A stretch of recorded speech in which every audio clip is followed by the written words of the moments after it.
آج دیکھیں کہ ہم آپس میں بھی ایک دوسرے کو برداشت نہیں کرتے، مسلمان کو برداشت نہیں کرتا، جبکہ اسلام کو اتحاد کی ضرورت ہے۔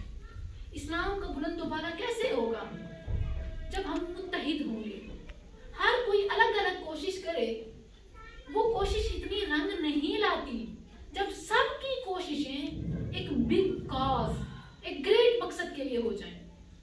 جیسے گریٹر اسرائیل کا منصوبہ ہے یہودیوں کا کہ اسرائیلی نظام دنیا بھر میں ایک ہی نظام ہو۔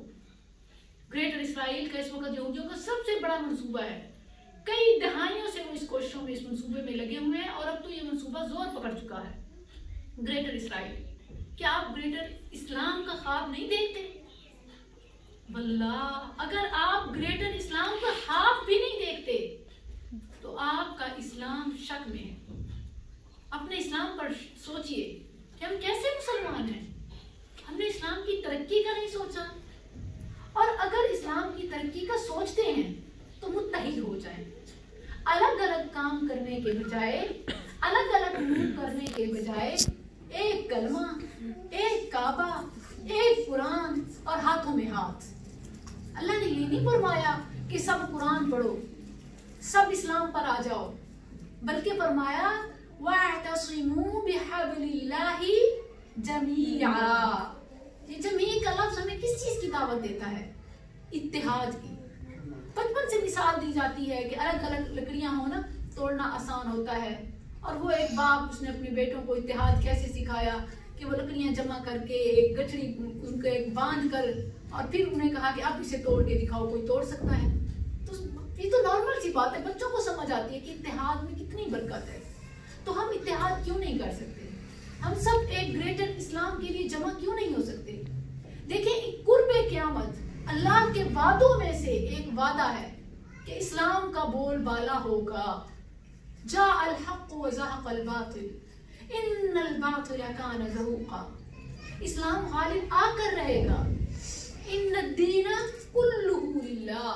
قرآن کریم میں کئی مقامات پر ہے کہ دین تو اللہ کے لیے ہو کر رہے گا، لیکن کیا آپ ان لوگوں جیسے ہوں گے، اس مخلوق کی طرح ہوں گے کہ جب ابراہیم علیہ السلام کو بھڑکائی ہوئی آگ میں جب جلایا جانے لگا تو اس وقت کی تمام مخلوق جمع ہو کر اپنی طرف سے جو کر سکتے تھے کوششیں کر رہے تھے کہ اس آگ کو بجھائیں، حتیٰ کہ چڑیاں اپنے پروں سے اور چونچ سے، حتیٰ کہ پرندے، حتیٰ کہ یہ حشرات، ان سب کے بارے میں ہے صحیح حدیث میں، سنن ابن ماجہ میں یہ تفصیلاً واقعہ ہے کہ تمام مخلوقات اپنے حصے کا کردار ادا کر رہے تھے کہ اس آگ کو بجھایا جائے۔ لیکن پتہ ہے چھپکلی کا لفظ آج بھی ایک ویسے خار دلانا اور نفرت اس سے منسوب ہے۔ پتہ ہے کہ چھپکلی کو کیوں نفرت اور اتنی زیادہ حقارت اسی لیے ہے کہ یہ چھپکلی اس میں سے تھی، اس مخلوق میں سے تھی جو آگ کو بجھانے کے لیے نہیں بلکہ بھڑکانے کے لیے پھونکے مار رہے تھے۔ حالانکہ اس کی پھونک کا کیا اوقات ہے، مگر آج تک اس کے بارے میں رسول اللہ صلی اللہ علیہ وسلم کا فرمان موجود ہے۔ سنن ابن ماجہ کی حدیث ہے انہا فویسقہ، یہ ہماری حدیث کلاس ہے نا، تو آج کی جو آپ نے ایک حدیث فرسٹ لیسن یاد کرنا ہے، نمبر 1 چھپکلی کے بارے میں، انہا فویسقہ، کہ یہ نافرمان ہے، اس کا شمار نافرمانوں میں سے ہوتا ہے۔ آپ صلی اللہ علیہ وسلم نے فرمایا جہاں دیکھو اسے مار دو، اور فرمایا مارنے پر اسے اجر ہے، اور پھر فرمایا جو پہلی ضرب میں مارتا ہے، کچھ بھی پھینکا، کوئی نشانہ کچھ ہٹ کیا اور وہ پہلے نشانے میں مر گئی، اس کے لیے ڈبل ثواب ہے۔ اچھا، اس میں کیوں ایسے فرمایا گیا کہ پہلے نشانے میں مارنے پر ڈبل ثواب ہے؟ کوئی حکمت کوئی سمجھ آتی ہے؟ پہلے نشانے پر مارنا اس لیے ثواب ہے، ایک تو مسلمان کی، انسان کی نشانہ بازی کا، نشانہ بازی اسلام میں آج کل تو ہمارے ہاں بچوں کو زنگ لگا دیا گیا ہے، بچوں کو بیکار ناکارہ کر دیا گیا ہے، ایسے ایسے گیمز دے دیتے ہیں کہ بچے کچھ کریٹیو کر ہی نہیں سکتے، بس اسی میں لگے رہیں۔ بچوں کا وجود بوجھ بن گیا ہے، جبکہ ہمارے اسلام میں ان کی تربیت کے لیے جو گیمز ایکٹیویٹیز دی جاتی تھی، ہمارے اسلاف دیتے تھے، وہ کیسی ہوتی تھی کہ بچے کچھ نہ کچھ لرن کریں، کچھ نہ کچھ سیکھیں۔ اسی لیے ابتدائی اسلام کی گیموں میں سے گھڑ سواری، نشانہ بازی، رننگ، تاکہ گھوڑوں پر چڑھنا، جانوروں کو کنٹرول کرنا، دوڑ لگانا، نشانہ بازی، یہ چیز اسلام میں یہ گیمز تھی. آج ہم بچوں کے ایک اسکرین دے کر اپنے سے بوجھ اتارتے ہیں. تو یہ جو نشانہ بازی ہے، پہلے نشانے میں مارنا اور بوقت ضرورت دشمن کو بھی مار گرانا. اگر آپ ان چیزوں سے پریکٹس ہوگی، یہ دلوں میں جذبہ ہوگا، تو بوقت ضرورت آپ دشمن کو بھی اپنے کنٹرول میں کر سکتے ہیں. آپ کا نشانہ پھر خطا نہیں جائے گا. تو اس مسلمان کی زیادہ ویلیو ہے جس کے پاس جتنی سکلز ہیں. اسلام میں سکلز کو پروموٹ کیا گیا ہے. جو جتنا باصلاحیت ہے، جتنی زیادہ چیزیں کر سکتا ہے، وہ اتنا ویلیویبل نہ صرف پرسن بلکہ مسلم ہے. سبحان اللہ. تو ہر انسان کی ویلیو ہوتی ہے. ہماری ویلیوز جو ہیں یہ کپڑوں سے نہیں ہیں. ہماری ویلیوز، ہماری جو دیکھا چیزیں ہیں، وہ ہمارا گاڑی نہیں ہے، ہمارا گھر نہیں ہے. یہ تو دنیا کا ہے، دنیا کا رنگ ہے کہ آج کل سٹیٹس اسے سمجھا جاتا ہے. اسلام میں سٹیٹس پتہ ہے اصل کیا ہے؟ جس کے پاس جتنی صلاحیتیں ہیں، جتنی سکلز ہیں، جتنی زیادہ چیزیں کر سکتا ہے، اتنا ہی وہ انسان قیمتی ہے. نہ صرف لوگوں کی نظروں میں بلکہ اللہ کی نظر میں بھی. ان اکرمکم عند اللہ اتقاکم. یہ سب پڑھتے ہیں نا سورہ حجرات میں، ان اکرمکم عند اللہ اتقاکم. کیا مطلب ہے اس کا؟ ان اکرمکم عند اللہ اتقاکم. تقویٰ کیا ہے؟ تقویٰ کسے کہتے ہیں؟ اللہ کے ڈر سے گناہوں کو چھوڑنا. اور کوئی کمپلیٹ ڈیفینیشن، مطلب اتنی کہ سمجھ آ جائے کہ دنیا میں جینا کیسے ہے. امیر المؤمنین عمر بن خطاب رضی اللہ عنہ اب ایک مجلس شورا میں بیٹھے ہوئے تھے. گروپ ایسے ہو کبھی بھی کچھ لوگوں کا بیٹھے ہوئے تھے ایک مجلس میں. پوچھا کہ اپنی اپنی رائے دے، تقویٰ کیا ہے؟ وہ آپ نے بتایا، وہ ابتدائی تعریف ہے، بالکل ٹھیک ہے کہ اللہ کے ڈر سے گناہوں کو چھوڑنا، یہ تقویٰ ہے. یہ basic first and last definition ہونا چاہیے مائنڈ میں. بالکل یہ وہ چیز ہے. مگر اس کے علاوہ کیا ہے؟ مطلب ہر کسی کی جب تجربے کی روشنی میں رائے لیجیے کہ آپ سمجھائیں تو وہ کیا چیز ہوتی ہے کہ انسان کو سمجھ آ جائے. دیکھیں قرآن کریم میں بیشتر آیات لعلکم تتقون، لعلکم تذکرون، لعلکم تفکرون اس پر ختم ہو رہی ہے نا. تو مقصد کیا ہے؟ متقی بنانا. متقی کیسے بنیں گے؟ زندگی کیسے گزاریں؟ اللہ متقی بنانا چاہتا ہے نا. تو متقین زندگی کیسے گزارتے ہیں؟ کوشش کرتے ہیں، آج یہ سیکھتے ہیں کہ متقین جیسی زندگی گزاریں. کوشش کریں انشاءاللہ. لیکن بہت مشکل ہے، بہت مشکل کہیں نہ کہیں آگے تو بس پھسل جاتے ہیں. بہت مشکل ہے. متقین جیسی زندگی، پتہ ہے متقین کیسے زندگی گزارتے ہیں؟ صحابہ میں سے ہر ایک نے رائے دی. ایک صحابی خاموش بیٹھے رہے، جج کرتے رہے، اور وہ تھے ابی بن کعب رضی اللہ عنہ. عمر بن خطاب رضی اللہ عنہ نے پوچھا کہ ابی بن کعب آپ کیوں خاموش بیٹھے؟ اب آپ بتائیں، آپ کو تقویٰ کی جامع تعریف کریں. یہ وہ صحابی ہیں جن کے بارے میں رسول اللہ صلی اللہ علیہ وسلم نے فرمایا تھا اقرأہم ابی بن کعب. امت کا سب سے بڑا جو قاری ہے قرأت قرآن پڑھانے میں وہ کون ہے؟ اقرأہم ابی بن کعب. ابی بن کعب ہے. ابی بن کعب رضی اللہ عنہ فرمانے لگے کہ امیر المؤمنین، مسلمانوں کے امیر، مومنوں کے امیر. تقویٰ یہ ہے کہ ایک انسان ہے، وہ کسی ایسے راستے سے گزر رہا ہے جو بڑا خاردار ہے. جیسے امریکہ کے، یورپ کے کچھ ایسے جنگل ہیں، یا ایون آپ کے ہمارے جو دیہی علاقے ہیں ان میں بھی کچھ ایسے جنگل ہوں گے کہ جن کے درخت بھی ہیں نا وہ ایسے کہ درمیان میں راستہ. ایون اسلام آباد کے بھی کچھ ٹریکس ہیں کہ سارا اوپر سے دائیں بائیں ہر طرف سے جھاڑیاں ہی جھاڑیاں، درمیان میں سے وہاں تو کچھ سٹیپس بنے ہوتے ہیں چلنے والوں کے لیے. مگر تقویٰ یہ ہے کہ آدمی کو چلنے کے لیے نہ نیچے کوئی راستہ ہو، نہ رائٹ، بالکل نیرو ایک پلیس ہو. تو اس میں سے اس نے گزر کے جانا ہے. یہ اسٹارٹ ہے اور یہ اینڈ ہے، یہ اسٹارٹ اور یہ اینڈ ہے، اور راستہ نہیں ہے. اپنا دامن بچانا ہے. کپڑے نہیں پھٹنے چاہیے، جسم پہ سکریچ نہیں آنا چاہیے، زخمی نہیں ہونا. سانپ بھی ہیں، بچھو بھی ہیں، ہر طرف سے کوئی ڈنک مار سکتا ہے، کوئی چمٹ سکتا ہے، آپ کی زندگی، آپ کی سانسیں کسی بھی پل میں نکل سکتی ہیں۔ یہی تو تقویٰ ہے، ہم مسافر ہیں۔ اور یہ جو شارٹ پلیس دی گئی ہے نا، from first hour breath to end, پہلے سانس سے آخری سانس تک، یہ ہماری منزل ہے، یہ ہمارا راستہ ہے، یہ ہماری ڈیسٹینیشن ہے، اور ہم خود مسافر ہیں۔ یہ دنیا جو ہے، شیاطین، رنگینیاں، نہ صرف شیطان، ہمارے ایون اپنے ساتھی، بہن بھائی، دوست احباب، رشتے دار، ہمارا سرکل، جس سرکل میں ہم جی رہے ہیں نا، ہمارا یہ سرکل ہمیں دنیا کی طرف فوکس نہیں، دین کی طرف فوکس نہیں کرنے دیتا، ہر پل ہمیں اپنی طرف اٹریکٹ کرتا ہے۔ تھوڑی دیر قرآن کیا پڑھنے جائیں کہ بس نیند شروع ہو جاتی ہے۔ ہم فوکس زیادہ دیر لانگ ٹائم کے لیے، آپ خود انصاف سے بتائیں، آپ کو کوئی چیز موبائل پہ چلا کے دے دی جائے، سکرین پہ گھر پہ ہو جائے، یا جس سے آپ گپ شپ پسند کرتے ہیں گھر میں کوئی آ جائے، اب کتنے گھنٹوں بیٹھے رہیں گے، آپ کو ٹائم کا احساس ہی نہیں ہوگا۔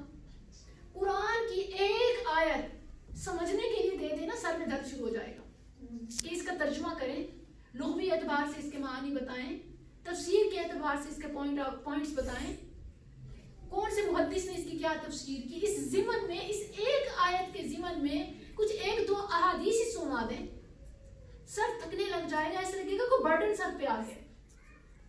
کیا وجہ ہے؟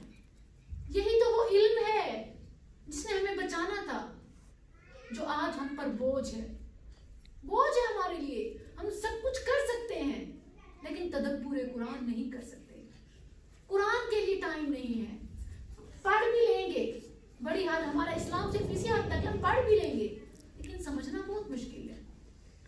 تو ہمارے اسلام میں حکمت یہ ہے، ہمیں تقویٰ سکھاتا یہ ہے کہ جو مسلمان ہے وہ قیمتی ہو، موسٹ اسکلز ہو اس کے پاس، موسٹ ویلیویبل ہو، وہ صلاحیتوں والا ہو، وہ بہت کچھ کرنا جانتا ہو۔ المؤمن القوی خیر من المؤمن الضعیف، کمزور مومن سے، بے صلاحیت انسان سے صلاحیتوں والا انسان طاقتور ہے۔ مسلمانوں کے بھی درجے ہیں، آپ دیکھیں کہ آپ کس درجے کے مسلم ہیں، نام کے مسلم یا کام کے مسلم، اور کام کے مسلم کہ آپ کے اسلام کے لیے آپ قیمتی ہیں۔ یقین کیجئے، جیسے ہم سنتے ہیں کچھ، جیسے اس کرونا وبا میں بہت سے اسکالرز جب جلد فوت ہو رہے تھے، اللہ کے پاس جا رہے تھے، ان کا وقت آخر آ چکا تھا، تو وہ ایسے ہوتا تھا کہ یہ جو خلا اسلام میں آ رہا ہے، جو ایک اتھینٹک وے تھا، ہمیں قرآن و حدیث سے ہمارا تعلق باللہ، تعلق بالحدیث جوڑنے سے، یہ جو تعلق جوڑنے والے ہیں، یہ جو جا رہے ہیں، تو اللہ ان کی جگہ کو ان کا جانشین بھیج، یہ بہت قیمتی لوگ تھے۔ اب ہر کوئی تو ان کی جگہ کام کر ہی نہیں سکتا ویسا، ہم اپنے آپ کو، اپنے اسلام کو نہیں بچا سکتے، وہ تو امت کو بچانے کا ذریعہ بنے ہوئے تھے، امت کو تباہی سے نکالنے کا انہوں نے بیڑا اٹھایا ہوا تھا۔ تو ہر مسلمان قیمتی ہے جب وہ متقی ہے، جب وہ بہت زیادہ صلاحیتیں سیکھتا ہے۔ وہ حدیث فویسقہ، چھپکلی کو فویسقہ کیوں کہا گیا، اور پھر اس کے مارنے پر وہ ابراہیم علیہ السلام کا واقعہ کہ یہ بجھانے والوں میں سے تھی۔ اب یہاں بھی یہ بات نوٹ کر لیجئے، ضروری نہیں ہے کہ یہ وہی اسی کی نسل آ رہی ہے جو اس وقت بجھانے والوں میں سے تھی، کیونکہ جیسے بنی اسرائیل پر یوم السبت کے حوالے سے عذاب آیا تو وہ بندر ختم ہو گئے، جو نافرمانی کی وجہ سے انسان بندر بنے تھے، کونوا قردۃ خاسئین۔ اب یہ بندر، یہ اللہ کی جانوروں میں سے ایک جانور ہے، جیسے شیر، چیتا اور جانور ہیں، ہاتھی، یہ بھی ویسے جانور ہیں، یہ کوئی وہ والی نافرمان لوگ نہیں ہیں۔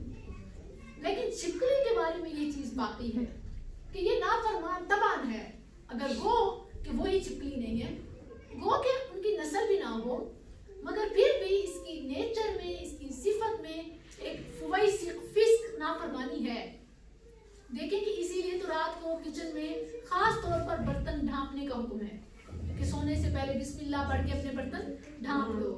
حتیٰ کہ وعید اس حد تک ہے، نبی صلی اللہ علیہ وسلم نے فرمایا کہ ہر رات میں آسمان سے بیماری اترتی ہے، اور جو برتن کھلے ہوتے ہیں ان میں گر سکتی ہے۔ تو رات کو ایون اگر آپ پانی کا گلاس بھی کھلا رہ جائے نا، ننگا رہ جائے، کور نہیں کیا، صبح وہ نہ پیا کریں، کیونکہ دودھ وغیرہ تو ظاہر ہم ڈھانپ لیتے ہیں، باقی چیزیں ڈھانپ لیتے ہیں. اور ایون جو ہمارے کھلے برتن، پلیٹس، اس طرح کے آپ کے برتن پڑے ہوں، بولز وغیرہ، انہیں بھی بغیر دھوئے استعمال مت کیا کریں جو کہ ننگے پڑے تھے. اسی لیے ایک لاسٹ اپنے پورے گھر کا، کچن کا وزٹ کیا کریں سونے سے پہلے، اور سب کو یا الٹا دیں یا ڈھانپ دیں، کبرٹس میں رکھ دیں، ننگا نہ چھوڑا کریں. کیونکہ ہر رات حدیث کے مطابق آسمان سے بیماری اترتی ہے اور وہ جو کھلی چیزیں پڑی ہوتی ہیں ان میں گرتی ہے، خاص طور پر ہماری فوڈ، ڈرنکس، یہ چیزیں، تو ان کا خاص خیال رکھا کریں. ایون پانی بھی پڑا ہو تو وہ آپ کسی اور چیز میں ڈال دیں، پودوں میں ڈال دیں یا گرا دیں، واش روم میں ڈال دیں، کسی اور پرپز کے لیے، پینے کے لیے اپنے استعمال میں فوڈ میں مت لائیں. اور پھر یہ جو میں حکمت ہم بات کر رہے تھے کہ ڈبل اجر کیوں ہے، ایک وہ نشانہ بازی کا، اور دوسرا جو ہے وہ انتہائی قیمتی پوائنٹ. غور کیا کریں، احادیث پڑھتے ہیں نا، چھوٹے چھوٹے جملے، ان پر غور کیا کریں. اس میں ڈبل ثواب اس لیے بھی ہے کیونکہ جانور کو اذیت سے بچانا مقصود ہے. سمجھ آ رہی ہے نا میری بات؟ فرسٹ اٹیمپٹ پہ اس کو چوٹ لگی، پھر اس کو چوٹ لگی، جان تو نہیں نکلی نا، مری تو نہیں نا، اس کو تکلیف ہو رہی ہے. اور اسلام نہ صرف انسانوں کا دین ہے، نہ صرف جنات کا، بلکہ اینیملز رائٹس ہیں، جانوروں کے بھی حقوق ہیں، اور ان کو بھی اذیت سے، جانور ذبح کرتے ہوئے کیسے فرمایا کہ چھری پہلے تیز کر لو. ذبیحہ کے وقت میں یہ حکم ہے نا کہ چھری پہلے تیز کرو، اور پھر یہ کہ جانور کو دکھاؤ نہیں، زیادہ دیر نہیں لگانی چاہیے، یا پکڑا اور یا تیز چھری اس کی پھیر دی جائے تاکہ کم سے کم ٹائم ہو. تو سبحان اللہ، یہی وہ دین ہے جو اس دنیا میں امن قائم کر سکتا ہے. اگرچہ کفار، اگرچہ نان مسلم، اگرچہ اسلاموفوبیا کا شکار لوگ کہتے ہیں کہ اسلام دہشت گردی کا دین ہے، مسلمان دہشت گرد ہیں، تو کمزوریاں ہم میں بھی ہیں، اسلام میں نہیں. کمزوریاں ہم میں ہیں، ہم اپنے دین کی صحیح نمائندگی نہیں کر سکے، ہم میں کمزوریاں ہیں. قرب قیامت دین تو غالب آئے گا ہی، دین نے تو غالب آنا ہے، لیکن کیا آپ چاہتے ہیں کہ آپ کا ہاتھ بھی اس جھنڈے کو پکڑنے والوں میں سے ہو جو اس جھنڈے کو بلند کر رہے تھے؟ اللہ، کیا اسلام تو بلند ہونا ہے، وہ ہمارا محتاج نہیں ہے، یہ رب کا دین ہے. ان الدین للہ عند اللہ الاسلام، اللہ کا جو دین ہے وہ اسلام ہی ہے، اس نے تو بلند ہونا ہے. لیکن کیا آپ اس کا لواء، اس کا فلیگ پکڑنے والوں میں سے بننا چاہتے ہیں؟ تو پھر اپنے آپ کو دین کے لیے، دین سیکھنے، سکھانے، اور دلوں میں اور کچھ بھی نہیں نا، اپنے دلوں میں خیر خواہی کا جذبہ رکھنے والوں میں سے بن جائیں. خیر خواہی کا جذبہ ہو، تھوڑا وقت دے دیا کریں. 4 سے 5 ہماری یہ حدیث کلاس ہے، پورا ہفتہ ہوتا ہے آپ کے پاس، خاص طور پر اس اہل علاقہ کے پاس پورا ہفتہ ہے، آپ جو چاہیں کریں. لیکن اگر آپ 4 سے 5 یہ دیتی ہیں تو پتہ کیا ہوگا، آپ کے باقی وقت میں برکت آ جائے گی. اور جب یہ ہوتا ہے نا کہ 1 گھنٹہ بہت کام، یقین کیجئے آپ سارا دن، سارا ہفتہ اپنے لیے کرتے رہیں بے برکت، خالی ہاتھ. اور جب ایک فارسی کا شعر مجھے یاد آ رہا ہے کہ فکر کار ماں، فارسی میں بھی بہت دینی حقائق ہمارے شامل ہیں. اس میں ہے کہ فکر کار ماں، در کار ماں، آزار ماں، کہ جب میں نے اپنا آپ اللہ کے لیے کر لیا، اللہ کے دین کے لیے کر لیا، تو اللہ نے کیا کیا، وہ میرے کاموں کا مدبر بن گیا، تدبیر کرنے والا. فکر کار ماں، در کار ماں، آزار ماں. تو آپ وَأُفَوِّضُ أَمْرِي إِلَى اللَّهِ إِنَّ اللَّهَ بَصِيرٌ بِالْعِبَادِ. آپ اپنے کام اپنے رب کے سپرد کر دیں، اس کے دین کے خیر خواہ بن جائیں، جہاں بھی کلمہ حق سننے پہنچ جائیں. جیسے شہد کی مکھی میٹھے کی تلاش میں ہوتی ہے نا، ویسے بن جائیں. جہاں بھی کلمہ حق بیان کیا جا رہا پہنچ جائیں، سننے والوں میں سے، سنانے والوں میں سے، خیر خواہی کا جذبہ رکھنے والوں میں سے. نہ یہ کہ جیسے باتیں کی جاتی ہیں یا سازشیں کی جاتی ہیں کہ یہ محفل نہ ہو، یہ سسٹم نہ چلے، یہ کلاس نہ ہو. پتہ نہیں ان کا کیا مقصد، پتہ نہیں کیا چاہتے ہیں. ایک ہی مقصد ہے، اللہ کا کلمہ بلند ہو، نہ ڈرو ادھر ادھر کی چیزوں سے. کسی نے کچھ اس دنیا سے ساتھ لے کے نہیں جانا. کوششیں کرنے والے بن جاؤ, اپنا حصہ ملانے والے بن جاؤ. تمہارا تعاون نہ کرنے سے یہ کام رک نہیں جائے گا, اس نے ہونا ہے. یہ الگ بات ہے کہ تمہارا ہاتھ اس جھنڈے کو پکڑنے والوں میں سے تھا یا دے کے گرانے والوں میں سے تھا. جہاں چاہو جس پارٹی کو چاہو ووٹ دے دو. دنیا میں بھی ووٹ دیتے ہو نا, ایک ووٹ یہاں بھی ڈال کے دیکھو. دنیا میں اپنے اوپر خود ایسے حکمران مسلط کرتے ہیں جو ہماری ذلت کا, ہماری تباہی کا سبب ہے. تو ایک ووٹ آپ اللہ کے دین کو کیوں نہیں دیتے؟ وہی کہ شیطان جو ہے وہ دکھاتا ہے کہ تمہارا کیا ہوگا. سمجھتے ہیں کہ ہماری روزی روٹی کا سلسلہ بند ہو جائے گا. کیا تمہارا رب پہ یقین نہیں ہے؟ وَمَا مِن دَابَّةٍ فِي الْأَرْضِ إِلَّا عَلَى اللَّهِ رِزْقُهَا. رزق کے لیے نہیں, اسلام کے لیے جیو. گریٹر اسلام, گریٹر اسلام. اسلام نے تو غالب آنا ہے. تو ہر اسلام تو وہ دین ہے کہ جو نہ صرف انسانوں کا بلکہ جانوروں کا بھی دین ہے. اور جانوروں کا بھی کتنا کہ چھپکلی کو مارنے میں اور فرسٹ اٹیمپٹ میں ڈبل اجر رکھا گیا. سبحان اللہ. وہ تو ہر ذی روح کا حساب, معاملہ, رزق بنانے والا ہے. تو کیا وہ انسان جو اشرف المخلوق ہے اس کو ایسے ہی چھوڑ دے گا؟ نہ اس کے رزق کی پرواہ, نہ اس کے معاملات کی پرواہ. ایک آخری مثال پہ اختتام کرتی ہوں. دنیا میں کسی بھی باشعور کوئی لحاظ, تھوڑا لحاظ ہے نا جس انسان میں, اگر اس کے لیے آپ کوئی اچھا کام کر دیں, اس کی فیور کر دیں, کبھی بھی چند لوگوں میں آپ اس کی فیور کر دیں, تو وہ ہمیشہ اپنے آپ کو آپ کا مقروض بنا لیتا ہے. ہمیشہ وہ کہتا ہے کہ اس نے فلاں جگہ پر میری سائڈ لی تھی. کوئی بھی لحاظ والا شریف انسان ہوتا ہے نا, کہیں آپ اسے کسی بھی معاملے میں فیور دے دیں نا تو وہ ہمیشہ اپنے آپ کو آپ کا مقروض سمجھتا ہے.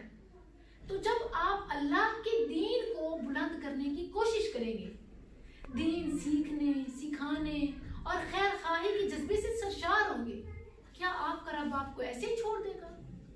وہ تو سب سے زیادہ قدردان ہے. لیس کمثلہ شیء. تو اپنی نجات کو خالص کیجئے, دین کو بلند کرنے کا. میں نہیں, میرا مذہب, میرا دین, دینی الاسلام. میرا نام ہو نہ ہو, میرا دین بلند ہو جائے.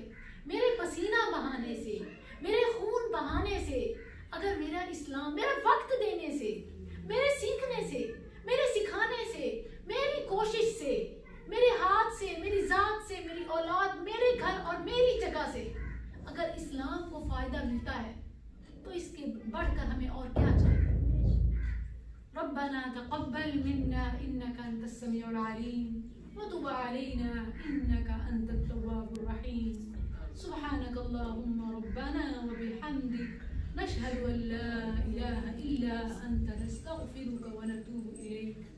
وصلى الله تعالى على خير خلقه محمد وعلى آله وصحبه أجمعين برحمتك يا أرحم الراحمين.